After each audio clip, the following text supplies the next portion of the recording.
Hi, it's Slater. This video is about making a cardboard protective case for your homemade boomerangs. Check out our other video about making a boomerang from commonly available materials. When I say cardboard, I mean the corrugated stuff that's ubiquitous for packaging. If you can't find a single piece that's big enough, then you can tape two pieces of cardboard together. Having a fold or taped seam within your case does not affect the strength of the finished case at all, as long as you tape both sides. So where are you going to find big pieces of cardboard? Hey, some of these guys are crying out to be liberated. Print just one PDF of each size. You can check if it's printed to scale here. You need two tacks, one to pivot in the center and the other to index the pattern in 120-degree rotations. Tape the pattern on so the center point is about in the middle of the cardboard. Use the tack to punch the center hole and the holes at 3 index points. Cut on the solid lines.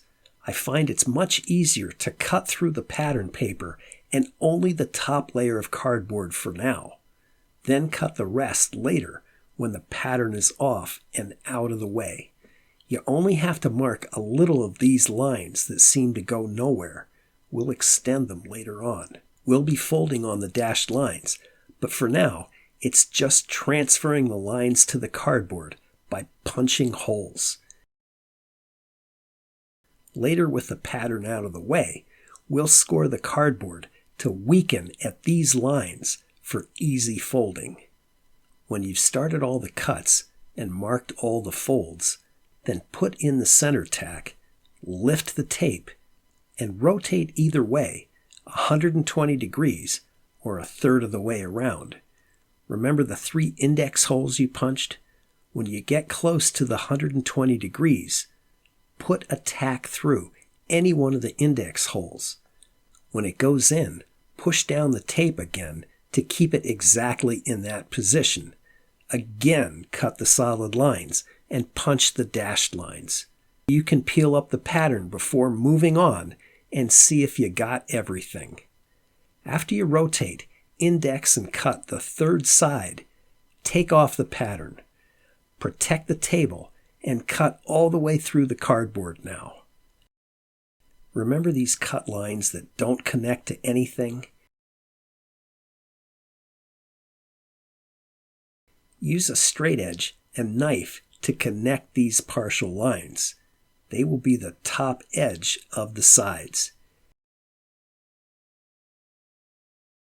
Use the tips of a pair of scissors or something similar to weaken the cardboard at the fold lines. It looks pretty bad when you mash up the top of the cardboard, but that disappears when you fold it. I fold the creases really hard, which makes it easier to glue.